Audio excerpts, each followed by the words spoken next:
Good morning and happy Monday. Well, I still have sleep in my voice. My goodness. It's Monday and we're headed off to work. It's getting lighter outside. Like the days are starting to feel a little bit longer, which is super nice because it's early, but it's light outside, which is, yeah, like I said, nice. Anyways, I wanted to do like a Monday in the life with you. I wanted to do like just walk you through Monday because Mondays for me are a little bit interesting.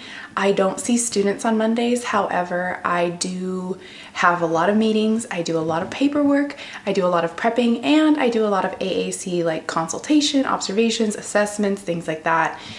Today's going to be a very heavy report writing kind of day, like IEP writing, report writing, meeting kind of day. So it could get very chatty because I could be talking you through a lot of things, but I figure why not? Why not kind of show you how I set up as an SLP for the week, or like how I handle those paperwork days? Because a lot of the times we're talking a lot about therapy and, you know, activities and all this stuff. And while that could come up today, it probably will. I want to kind of walk you through where my mind is when I'm not doing those things. And I think when we're thinking about balance, or like if you have a day in the week where you take that day, mine is built in for me just based on the schedule for preschool. But if you do that, because I know a lot of SLPs that'll do like Fridays as assessment and paperwork days or whatever, like maybe you can see how I structure my day. It's not very structured, spoiler alert, but at least we can kind of go through it together. And yeah, I'm excited for that. So I'm gonna head off and I will see you in the speech room. We're actually headed into a meeting. So we'll get set up and I will see you there.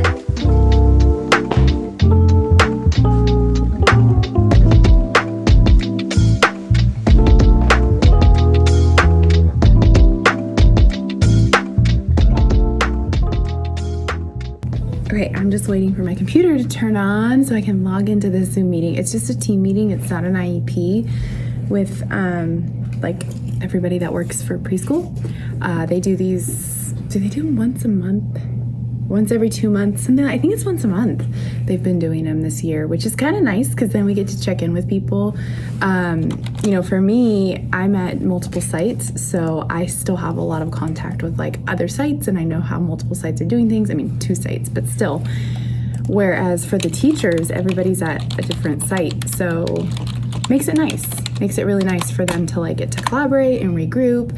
We have a really big season coming this spring. I mean, I feel like it's already kind of here because we're all preparing for it, but we have transition season coming up, and that's our big like heavy IEP meeting, paperwork, like all of that, because we're getting our kids ready to transition to TK or kindergarten, and we're meeting with teams, parents, all of that. So it's a very busy season, very paperwork heavy season. So I'm grateful that we have these times to check in to kind of prepare for that and like understand what everybody's got going on. It's nice. So my computer would just log on. I gotta get on this. Okay, that meeting was so nice and quick, and I'm so grateful because I get more time to work on progress reports. Hello. So the way that I do this, I've talked about this before in a vlog, but you know, it's always good to refresh and maybe give you some inspiration if you're doing progress reports right now. Although if you're February like me, when this vlog comes out, you might already have to be done with them too. But you know, power to the procrastinators, am I right? So what I've done is I've printed out my whole caseload, and I just go through with my highlighter. I like to, so when I go into my program, we use SACE in my district. So when I go into SACE, I can organize, like before I print it, I can organize my caseload by case manager. I like doing it this way, one, because then it works out because my name is last in the alphabet with the other 2 case managers 3 case managers that I work with. So my one speech only kid is at the bottom, and that's fine. I'd rather get the other teachers done first because they're working on printing them out and all that stuff. Another reason I like to do it this way is because I, again, work with multiple case managers, and there's always one out of the 3 that is a little bit more on top of like the dates and wants them done by a certain time. My other 2 are like, when you can get them done, just get them done, you know, as long as it's before the end of February. And so I like doing it this way because then I can make sure I go in and do those teachers first and they're organized and together, and then kind of work backwards that way. So I have gotten a whopping 4 done. 1, 2, 3, 4. 4 done before the meeting this morning, and then now I'm gonna get back into it. But yeah, that's how I do it. So why don't you join me on a little paperwork adventure? What I think I'm gonna do, I'm gonna time block. So I have this cool, I got this years ago. It's from Anthropology, I think. I don't know, fun stationery is never a bad idea in my opinion. Why don't we time block? So it is 9 o'clock right now. I think what I'll do is I'll do progress reports for an hour. And then at 10, we'll switch to a little bit of report writing. I think that's how we'll do it because I need breaks, and we'll just see how much we can get done in an hour. We'll just block this out in hours. 12, we'll do probably more progress reports by then. Yeah, there we go. 1, we'll go back to the report. We'll just flip flop. So we have an hour. Let's get some progress reports done.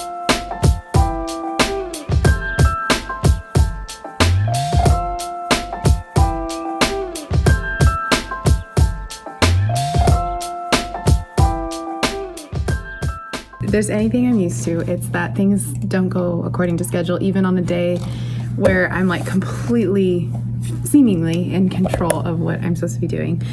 But I have gotten my first page of these done within that hour. So that's 1, 2, 3, 4, 5, 6, 7, 8, 9. So about 9 to 10 seems like we'll be able to get knocked out in an hour. But the thing with progress reports is like some are really like easy and then some I need to collaborate with. So I did have to run up and talk with my teachers about a couple of kids because I'm like, what is going on in the classroom when I'm not around, kind of a thing. Like, do you agree with this?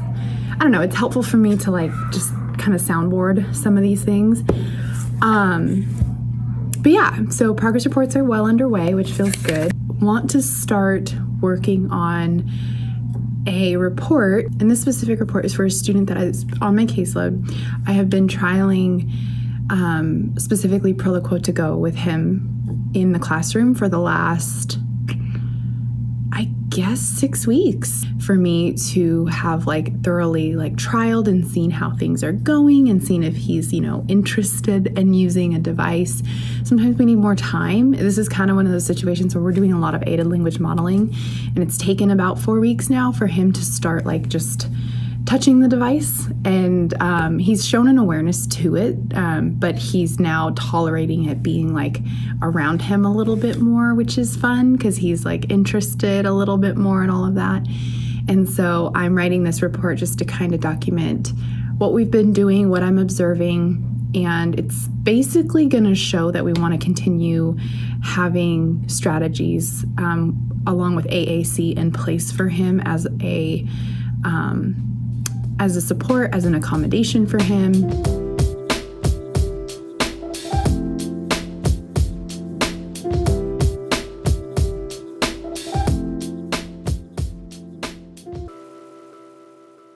Knocked out a couple more progress reports. I feel like I'm just slowly looking more and more tired. Actually, I'm also looking a little shiny.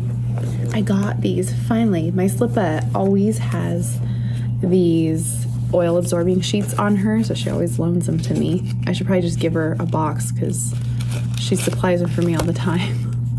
But I got some, like a big pack of them, so I have 4 of these so I can put them in. Let's see if they even work though. I haven't tried them. Oh yeah.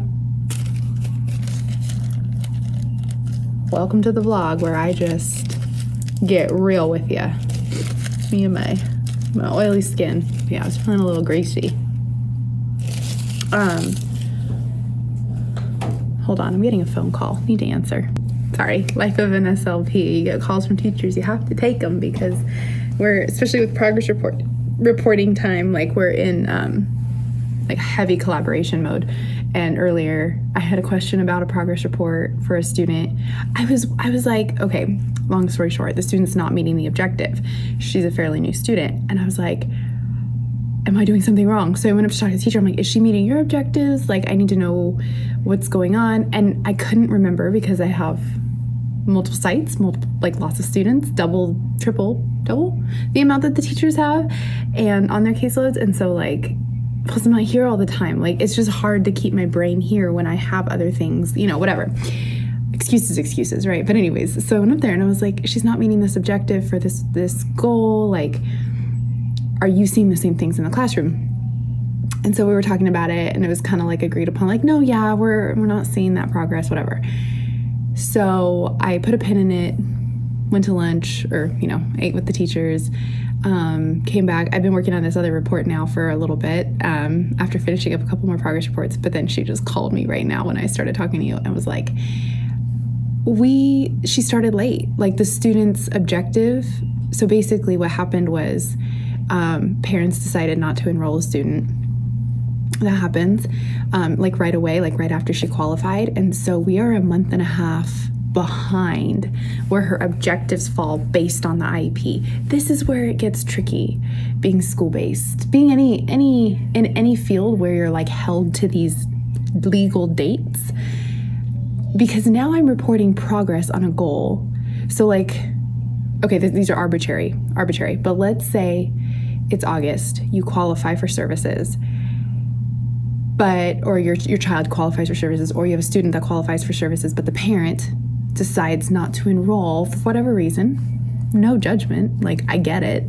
Parent decides not to enroll for another month and a half, 2 months. Well, if you qualify in August, you're going to have progress reporting due in October, because that gives you 2 full months to like make progress towards the goal. So now you have benchmark 1, objective 1, however you look at it, that is coming up. But you're now not starting till mid-September. So you only have a month and a half to catch that student up to meet that objective, when they're supposed to get a full 2 months, 3 months. Because then if you give them all of October, August, September, October, 3 months. So you're getting half the time. But you're legally bound to, I'm sorry, I'm gonna make this make sense, okay? You're legally bound to that October deadline. You have to report progress, but now it sucks. Let's just be honest. It sucks because you are reporting limited progress made or no progress made, whatever. And obviously you note, because student was not in seat, blah, blah, blah. But like, that's what can get frustrating when you're like, well, why can't, since the student started late, why can't we adjust the benchmark dates? Like, why can't we? But it's because that's when our district reports progress. Does it even make sense? Does the math? Does the math?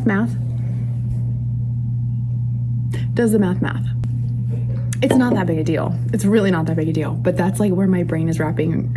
I had to wrap my head around it because I was not even aware that we were short that amount of time with her to make that progress. So it makes sense and it's okay and it's justified.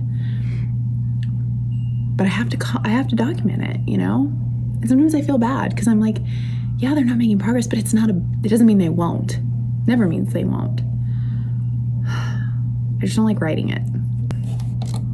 Oh well, just gotta go in confidently. I know I'm doing right by the student and she'll make the progress. It's just timing. It's just timing. Anyways, I'm gonna update her progress report right now, and that way I can check that one off my list too. And then I'm just going to be in heavy report writing from now until, honestly, for the next 2 hours until I leave. But we have an in-home session, so we'll go do that. And then I have a chiropractor appointment that I'm gonna take you with me to, at least before and after. It's gonna be a long day. I won't be home till like 5 o'clock, but it's all good, At least you're with me.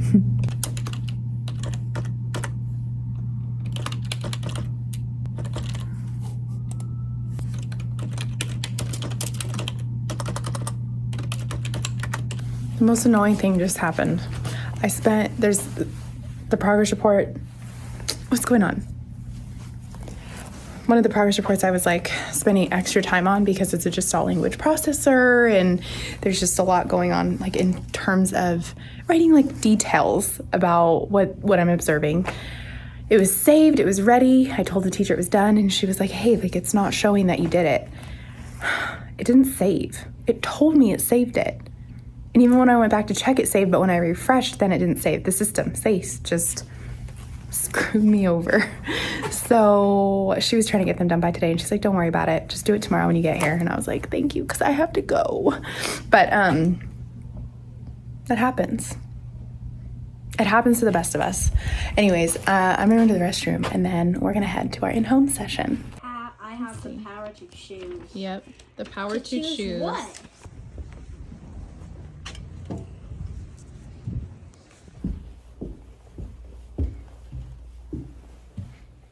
Sorry, world's worst vlogger, forgot to check in with you, but I'm leaving my chiropractor, and I shouldn't have washed my hair yesterday. Basically what happened was she realized I was really tight in like my upper neck, so instead of doing like more like neck and back, she just did neck, and that means lotion got all up in my hair. So I'm a greasy girly now, and I washed my hair last night. So, So yeah, that's okay though. You know, we'll roll with it. I feel like, oh my gosh, I was so relaxed in there. I feel like I took a nap. I don't think I fell asleep on her, but she's like massaging my neck, and I was like, ooh, she's lulling me to sleep. But then now I sound like I was asleep, don't I? I feel like I sound like it. Okay. One thing down. Now we head home. I feel so hungry, but we can't eat yet. We gotta go home and walk with Mark. And that's it.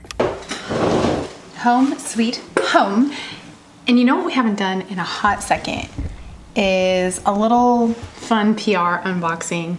I've had some things kind of pile up in the last couple weeks. I don't do this all the time, but I do think it's fun to say thank you to brands and companies that want to share their products with me, especially when, one, maybe they're companies I've worked with in the past, or two, they have been companies that I've wanted to work with, or brands that I've been interested in trying. So let's take a look at some of the things that I've gotten. First is, this one is already open, which because when it came, there was nothing on it that showed me what it was. But this is from Act and Acre. It's hair care stuff, and they sent over like this very nice minimal packaging.